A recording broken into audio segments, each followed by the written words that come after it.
Welcome to episode 28 of the Press Forward podcast. I'm Nathan Wrigley, and I'd like to thank you for joining us again. And if this is your first time with us, well, I hope that you like it and that you find something useful in it. We'd love it if you added us to your list of podcasts that you consume regularly. And you can do that by subscribing to us on your favourite podcast player. And this can be done by going to wpnup.org/podcast-feed. Today we're going to be talking with Barbara Saul. But before that, let me tell you a little bit about why we're making this podcast. The Press Forward podcast is created by WP&Up. We're a non-profit working in the WordPress space to help anyone who is in need. The work is important, and today I want to ask for your help. WP&Up helps and supports many people, but this work comes at a cost. It cannot be done for free. Thanks to the likes of GreenGeeks and WPMU Dev, we've been able to get to where we are now. But if WP&Up is to continue offering support, we need more financial help.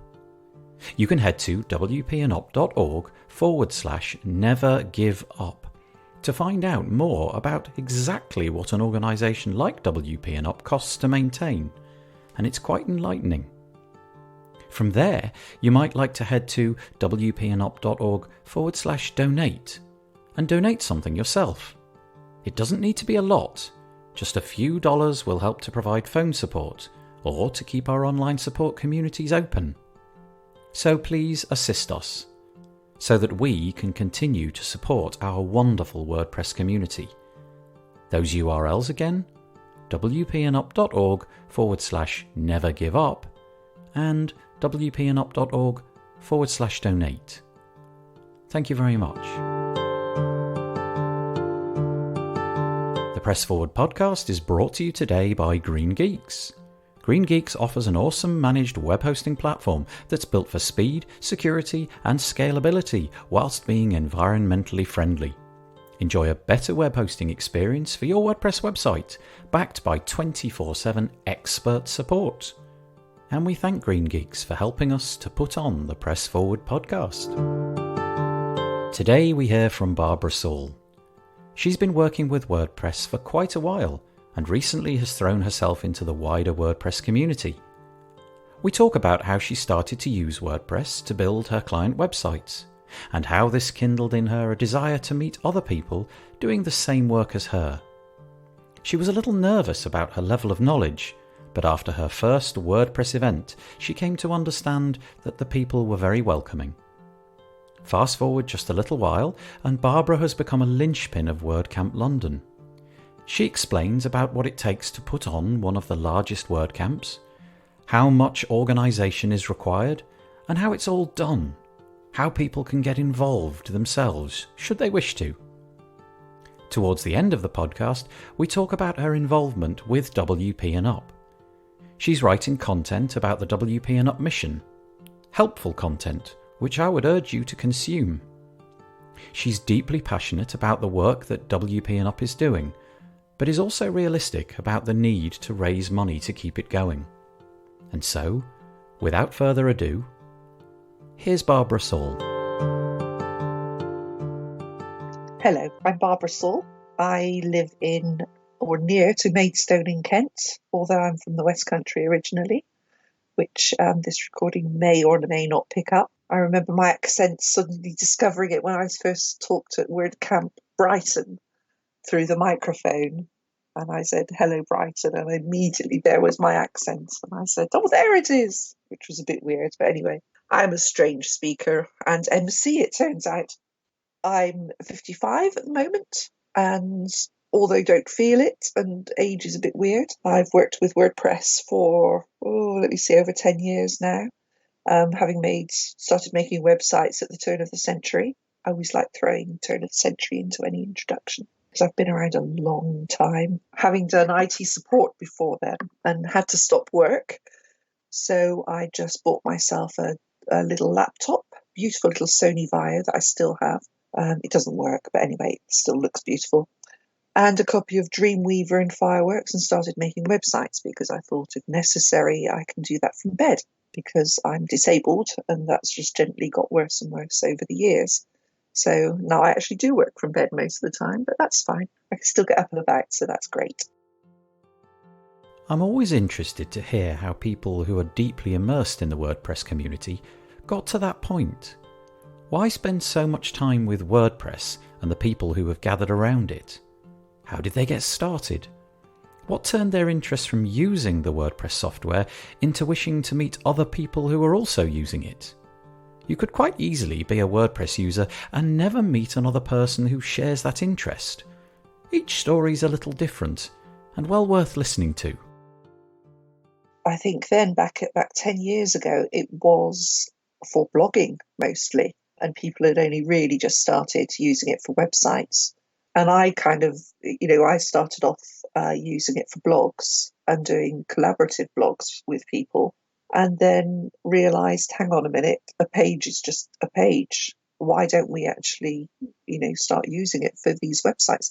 Because I always hated the idea that my web design customers had to ask me to do the updates for them. And I always wanted something where they could do the updates themselves, but without having to be really tied to anybody. That's when I started really falling in love with WordPress, when I realized that they don't need me to do it for them. They can do it themselves. I've incorporated a lot of showing people how to set up their own websites and things like that, and working on things themselves. So I've worked through quite a few of the themes out there, the theme platforms and things. So I've used Elegant Themes, and they were very lovely and worked well for a while. And then there was another one, and I can't remember the name of it now. I still actually have a couple of websites out there using it, but anyway. And they totally changed it. Just as I got to the point of really understanding how to work with it, which really annoyed me. And then I came across StudioPress Genesis and started using that, bought the developer license, and always use that now. I've not used another one since. And then I discovered that there was a Slack channel and joined that and just sort of lurked there for a while. And then I would just gently ask a question. It was so welcoming and so absolutely lovely. And it didn't matter that I didn't know what a hook was or anything. Lots of people there, if you could just ask any question, there was no such thing as a stupid question. And everybody was really happy to try and help. Even if you went back and said, no, I don't understand that, they would then try and explain it in a different way. So anyway, that's just, this Genesis community is just amazing. And it was all across the world. So there's quite a strong UK community there as well. And indeed, as you say, there are thousands and thousands of people that don't actually talk to another WordPress user or developer or something. Can be quite isolated. But I love community. I think partly because I work from home, because I don't get out much. It is quite isolated to actually have these online communities. It's something that I've always thoroughly enjoyed. So we just touched upon some of the WordPress sub-communities that Barbara has become a part of. And I wanted to know if these communities are really that. Actual places where you can go and make friends. Places where she felt that she could talk about things not related to WordPress. Oh, yes, indeed. Because there are different channels, so there's social channels and random channels and all sorts of different things. And of course, there's a UK channel and then a wider one as well. And you can get to know people and chat to people. And, over the years, they have set things up where you have a regular thing where you can kind of have a chat. And, not everybody can get out and spend the time. I've been raising a couple of kids at the same time. So there's not a lot of spare time to go out networking and things. I used to do a lot of networking because I thought I had to. But actually, you don't have to be out there. You can do it online, depending on the community. And like I say, the Genesis one is especially friendly. And they said to me, go along to a WordCamp, come to a WordCamp. I thought, no, I can't do that. It's all full of people who really know what they're talking about and I don't, which I'm sure a lot of people feel. I think that it's quite common for people using WordPress to want to meet up with other people. For some, this might be easy. They just feel able to turn up and start talking. But then there are other people, like Barbara, who find it a little more difficult. She had the impression that her WordPress knowledge would not be sufficient for her to be able to participate. Of course, she later discovered that this was not in fact the case.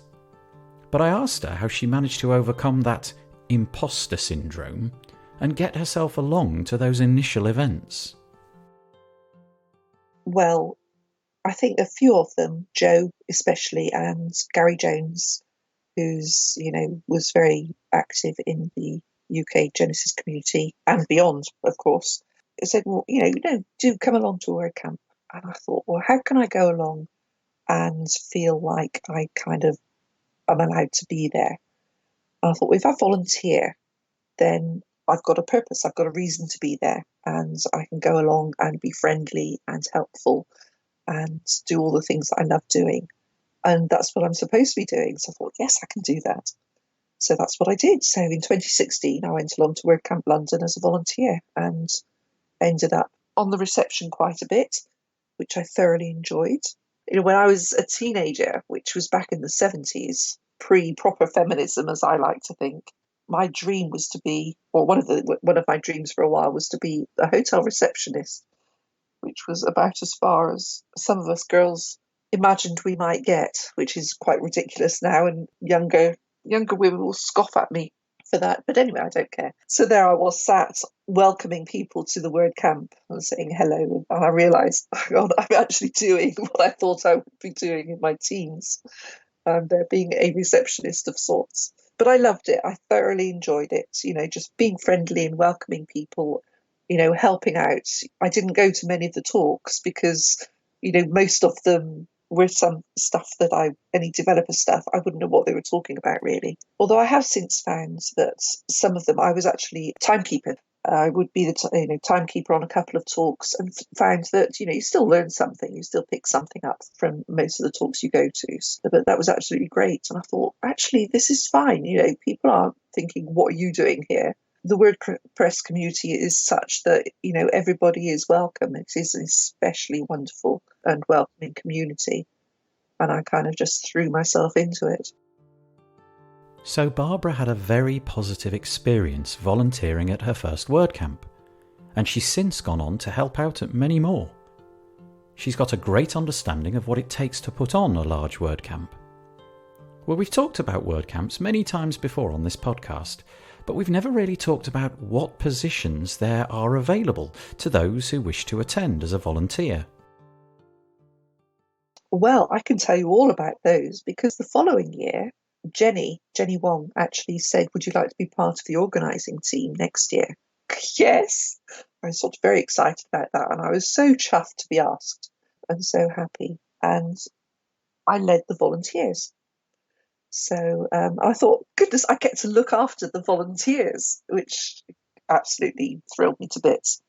Because you do need a pretty big team of people to make sure that everything runs quite nice and smoothly. I mean, London is very well organised and has been set up that way, because you need people to welcome people, to hand out their tickets, which of course quite often needs to be done in a bit of a rush. Before the event, you've got to put up all the posters and signage. You've got to help the sponsors get set up. You have somebody looking after the speakers.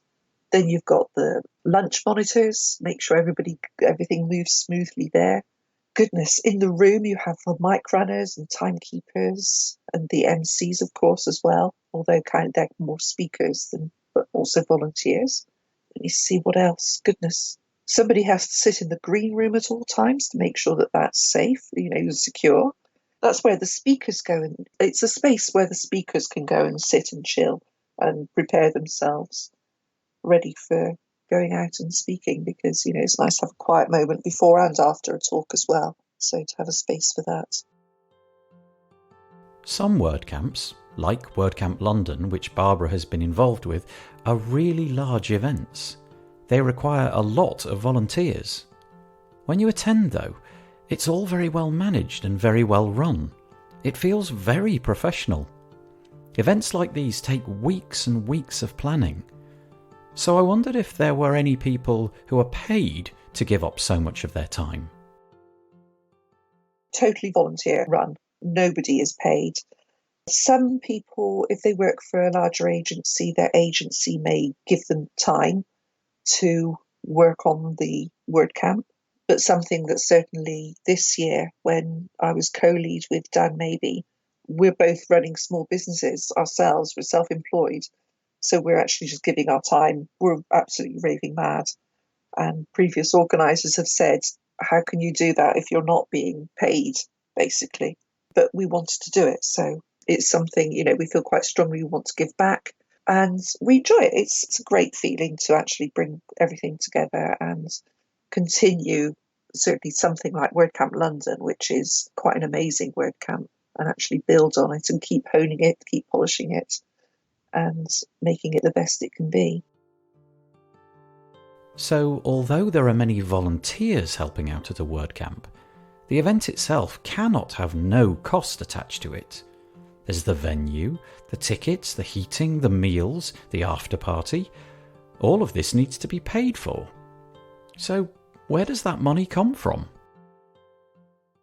Sponsorships, basically. There are some global sponsors, so you kind of know that you're going to get a certain amount, but the rest of it does need a very strong sponsor team to bring in as much sponsorship as possible, because that is what pays for everything. The tickets, indeed, the ticket sales don't cover much at all of what you actually get, because we always try to put on a good lunch, an after party. The venue itself, luckily with London, hasn't been too expensive a venue, but if we want to grow that, that's going to go significantly higher. We get at least 500 people. I think we always budget for about 750, which includes all of the speakers, the sponsors, the volunteers and everything, and the organisers. So indeed, it is quite a big WordCamp, I believe, in global terms. Something we found, though, is that the sponsors would quite like a little bit more for London. So we're hoping to grow London as much as we can. So we're working on that at the moment. And to give ourselves time, I think by the time this goes out, we can, it is kind of out there that it's going to be September next year. We're obviously moving from March, April, because it's November now and there's no way we get that done in time. We want to make sure there's plenty of time to actually grow it and get a really strong team. Something we found with this year, with 2019, is it was quite a small organising team, and quite a few of us were self-employed as well. But, we pulled it all together. Everybody worked really, really hard. And it was a great WordCamp again. So that was a good feeling. But I know that both Dan and I would love to make it. I think when you organise something like that, you sort of look at all the things that you didn't quite get right and you'd like to improve upon. That's what we want to do. It sounds like a difficult but rewarding job. Regarding the sponsors, I wondered who has to deal with the actual money. If all of the people are volunteers, I suppose that you have to be very mindful of where the sponsor money is going and of how it's spent. So, who actually has their hands on the purse strings for a WordCamp? All payments go to the foundation and they actually make the payments. So if you don't understand, if you don't know that that's what happens, and that actually they do turn things around very quickly, because that can be a bit of a worry when you're not controlling it yourself. You sort of think, what if they don't pay, or what if they... But they're pretty good at getting payments sorted out quite quickly and things like that. But you have to put the budget up in advance and say, this is the budget, and you have to stick to that budget. I don't know what happens if you suddenly go over or whatever. Anything that's left over, if there is anything left over, I think there was for London this year, that goes into the central pot, basically, to help other WordCamps who maybe can't get the sponsorship and things like that, so that they can still run WordCamps and not worry about it so much. So, I imagine by now that you're all fired up and want to get involved with your local WordCamp or meetup. Where's the best place to find out how you can get involved? If you went onto the main Slack, I haven't got it open at the moment, but we can add a link to that perhaps. I think that would be good. And I think if you actually said there, whatever local WordPress Slack there was, for instance, in the UK, we have the UK Slack, which is actually quite active. And again, that's great as well. Very supportive. Channels for all sorts of different things. You could actually just mention it in there, and you will be immediately directed to whoever is working on something. Or there's actually a WordCamp organisers channel, so you could go in there and say, does anybody want some help? I mean, you would be very, very welcome, I'm sure, because there's never enough organisers. That's never a problem we have, that there are too many people volunteering, unfortunately. So let's imagine that I've decided to take the plunge and volunteer my time to a WordCamp. Will I have any choice about what it is that I'm going to do on the day? Can I pick the jobs that I like? Or do I just have to do what the organisers need me to do? When you sign up to volunteer, you can choose things that you'd prefer to do, and you don't just get told what you're doing on the morning. There is the rota, which is this massive document that says where everybody is all the time. And it's a huge spreadsheet, and it's something that we always want to have prepared about 2 weeks in advance so everybody knows what they're doing. But of course, people drop out and all kinds of changes happen. But yes, I can remember watching Jenny and Anna, who was Jenny's deputy, and then Anna went on to lead for a year, working on the rota to try and fit in everybody. And if people have said that they want to be in a certain talk, think, okay, well, can we get them in as a mic runner or something, ideally, or blank it out? It's quite a task actually getting that rota. So much work going on behind the scenes. So many things to be coordinated. So we've got sponsors who pay for most of it, and we've got volunteers who do most of the organisation of the event. The sponsors, quite rightly, get their banners and ads placed around the event, so we're well aware that they have contributed. I wondered if the volunteers got the same sort of attention, the recognition that they deserve for making the event possible.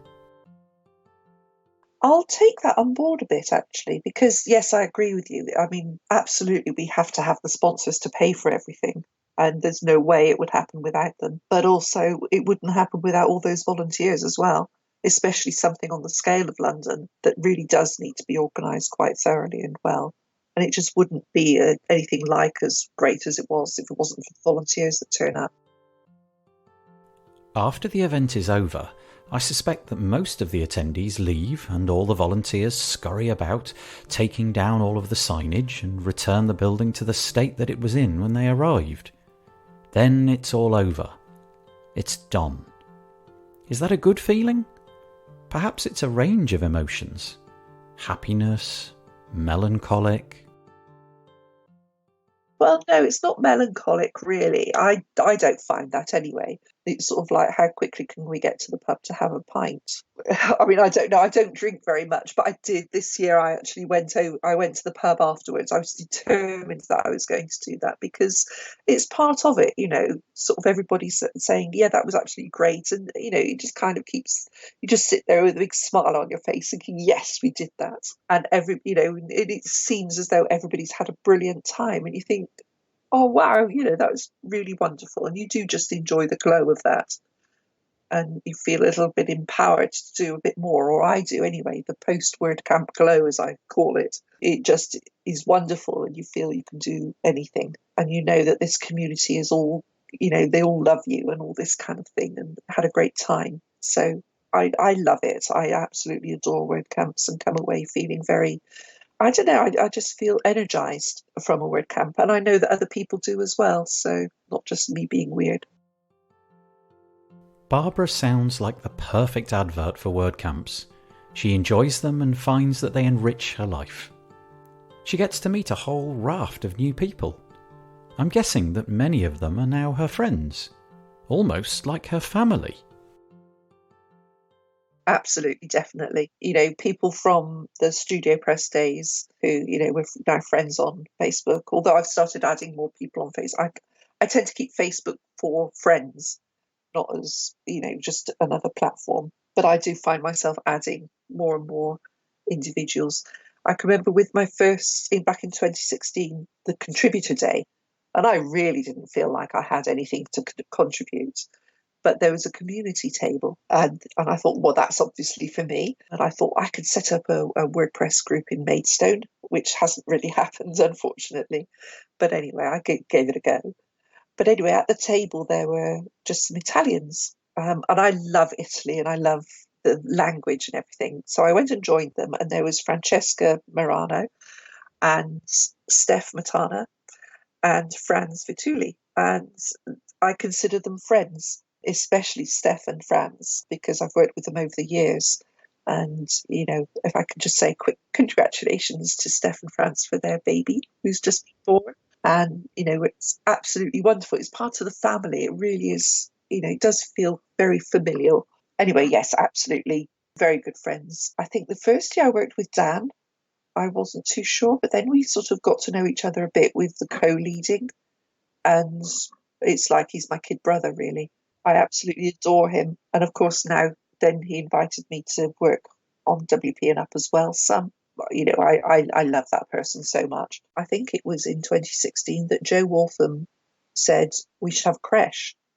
And this was unheard of for WordCamps. And I think only about 1 or 2 kids came along, but she made it happen. And now WordCamps include creche where they can, because obviously it's quite expensive to include that for the number of kids, because we charge £5 for the day and that's it, so that parents can come along and don't have to worry about childcare. But also then a couple of years ago, when Anna was leading in London, she invited a local school, which I suppose was perhaps again one of the first kids camps. And so these little kids walked in for an afternoon, had Mike Little showing them how to make a website, which was absolutely amazing. And I love that, seeing these youngsters wandering around and feeling that, and parents feeling that it is a place where the kids can come into a talk as well and things like that. Of course they can. It's totally include, everybody's,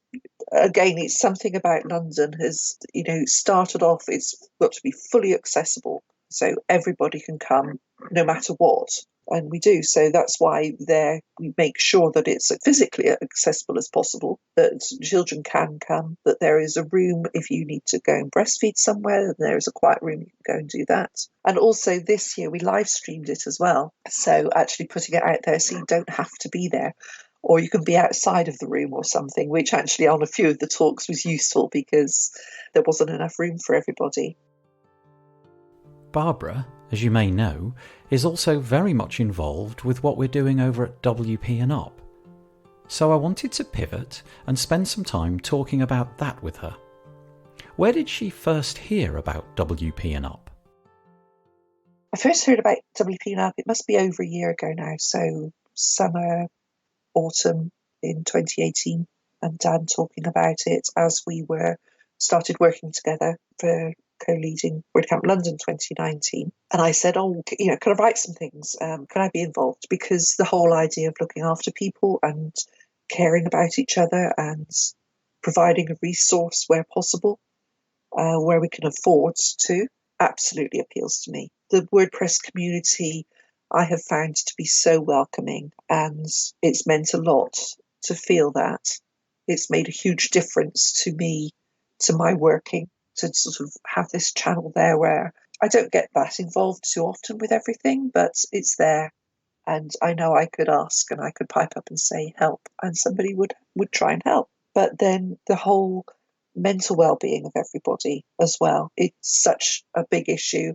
I've got my own issues to handle, and I know that having people available to talk with or whatever, it does make a difference. And I like making a difference as well. So, and I kind of see that with the WordPress community, if we can kind of look after each other, then it will spread beyond. And I know that other technologies have things going on as well. But knowing within WordPress, we have an organization that cares, that will listen to you, that you can put your hand up and say help, and somebody will come and say, how can I help you? I think that's what we're really trying to do. And the more I know WP and Up, the more I want to be involved. And I actually do working on the content of the website now. Bridget writes a couple of things a month for us, and we want to include the updates for the different projects. I don't have to write everything myself, indeed I don't. So yes, I will sometimes write things myself, although I had a bit of a problem recently actually doing the writing myself with a massive imposter syndrome thing going on. But thankfully I've got over that a bit. And I'm just writing, encouraging other people to write as well. So we've had some guest articles as well. It's part of that, and encouraging other people and helping them to get involved and write something if they want to. So that's really good. But also writing guest articles. That's where my imposter syndrome came in, because I wasn't very good at that. I just had a real blog. So I would write the basics and Dan finished them off. Hopefully I can do better in future with that. But it's okay, because, we all get on and we work together on things. Barbara is writing content for WP and Up, and she's doing a great job. But I thought it might be instructive to let her explain the kinds of content that she's producing. It is different experiences, people's individual stories, all kinds of things. It's, if somebody has something to share that they think, actually, if I say this out loud, if I write this down, and somebody else reads it, and they might think, oh, it's not just me. I think that can be incredibly powerful. I very much write like that about my own experiences, but also about positive things as well. I've got a post coming out soon on just giving something, and that can just be a smile at a total stranger who you're just walking past or something. And it's something my kids have noticed, is that sometimes you can smile at somebody and they just beam right back at you, and as if you've made their day. And you think, wow, that's just wonderful. You're giving nothing really, just a smile. So if you go to wpandup.org/blog, you can read the different stories there. Bridget has been writing some things that speak to the soul more. On the blog, we actually include the podcasts as well. So you can read all of the different content that we have. Each week I start this podcast in a similar way.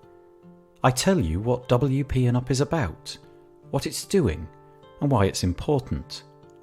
But I thought that it might be good for Barbara to explain her own first-hand experiences of how WP and Up is helping people, about the impact that it's having. I've learned why it's necessary, not just from my own experience, but talking to other people and listening to other people more. Within the WP and Up Slack group, there's a handful of us that have set up a life group. And there's half a dozen of us, and we just meet up fortnightly and we can ask each other a question. And very quickly, you just choose to trust each other. Some people know each other, but some don't. It gelled very quickly, and it's become incredibly powerful, and we've helped each other. I would say each one of us has been helped by that group on quite significant things, whether that's to do with our mental well-being or professionally with our business. Just being able to ask each other things. Having that kind of group can be really quite useful and important. And certainly we found that. And we want to encourage more of those within the Slack. Obviously, you can't just keep growing one group. We just have other groups as well, which I'm sure that can work as well. But then you have the different channels where you can ask different things, or you can ask for a companion, which is just somebody who you can talk to now and then, and who's kind of there for you. That's helping some people, and I know that some people are being mentored and finding that hugely useful and making a big difference to them. Yes, it's something that I learned quite a few years ago, that I'm not afraid to be open about my own experiences, because I think if one person just hears that and thinks it's not just me, then that just makes it absolutely worth it, worth being open. And I mean, not everybody finds that easy. I appreciate that. I don't know if maybe being older, I find it easier, but as soon as I know that, so that I can remember knowing that I'll tell you something. When you watch some of these shows, some of the shows where they talk about things, you think, oh goodness, there's so much going on in the world, and there's so many dysfunctional things as well going on that, I think it just puts it out there that it is everywhere, that many of us are having problems and issues. We don't need to be alone. We have places such as WP and Up now where we can actually say, help, or can I just run this by somebody? And you can with absolute confidence. Nobody's going to go sharing it and saying, oh, this person doesn't know what they're talking about. It's not the case at all. It's just that we have different experiences and can apply those experiences in different ways. I've said it many times. WP and Up, although free at the point of use, is not free to run. It actually takes many people's time to keep it all going, more than you might imagine.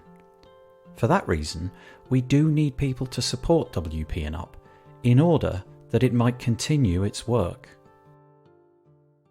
I can see that there is a place for it, that it is very gently and gradually but firmly being helpful for people. And the more people that we can reach, the more people that we can, let them know that we're here and that it really isn't going to go away. That can make quite a difference. A few of us, Giles and Dan and I, did the Mental Health First Aiders course the other week. They both came down to Maidstone, to the wonderful LMK Mines, to actually have the 2-day training there. So, it'd be great if more people can have that training. We would love to be able to do the training ourselves for people, for larger organisations perhaps, or something like that. We want to be a resource that can be tapped into by anybody at whatever level. We've got our partnership team and Dan working incredibly hard to bring in some more sponsorship, which is absolutely vital because, there's a lot of costs involved. We can't all just volunteer all of our time. I mean, I could quite happily work for WP and Up full time, but I can't afford to do that. And WP and Up can't afford for me to do that. So, at the moment, there's an awful lot of volunteering involved, but we can't expect people to do that so much. It does need to be paid for. We've got the page wpandup.org/donate, and it's really very much a case of every little helps. Yes, we want some larger donations, but also there's a lot of people who are giving just a few pounds or a certain percentage of their turnover, which is absolutely wonderful. I think there's quite a few people who are giving what they can, and that's great because it all makes a difference. I'm going to actually write a few blog posts on what happens to the donations, on how you can give in different ways, things like that, so that it should hopefully make it easier for people to understand why we need donations and, what we actually do with it, so that people know what's actually going to happen. But it's, I think it's a real privilege to be involved because I do see the good that's happening, the positive things that are happening, and getting some of that myself. I was, struggling a bit the other week, and Dan actually helped me a bit with something and made me realise that, no, I wasn't an imposter. I'm not rubbish at my job. I'm actually really quite awesome. So, which sounds really strange to say, but do you know what? Most of us are pretty darned awesome.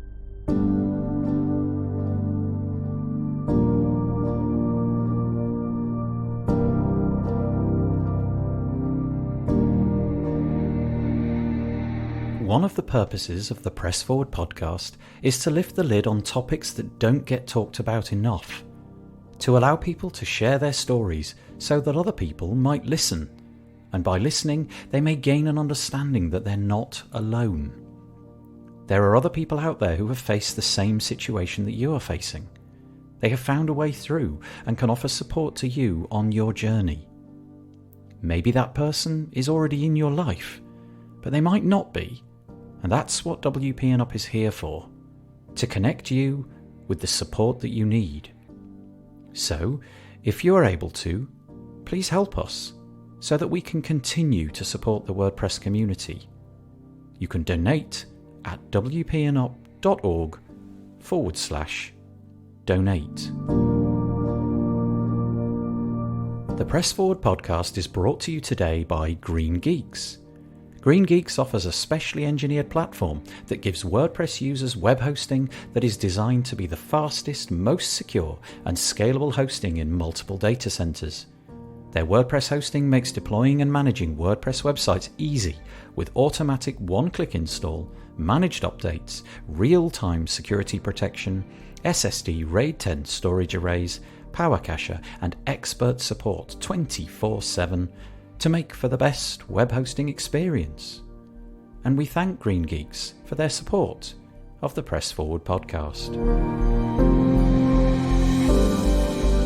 That's it for this week. Please let us know if you're enjoying the podcast, if you're finding it useful or helpful. You can reach out to us at wpnup.org/contact. There's a serious point to all of this though, and that is that WP&Up is here to provide help and support. That help is available to you or to people that you know and can be easily accessed at the wpnup.org website. Please spread the word about this podcast, tell your friends, and subscribe on your favourite podcast player. And remember that together we can #press forward.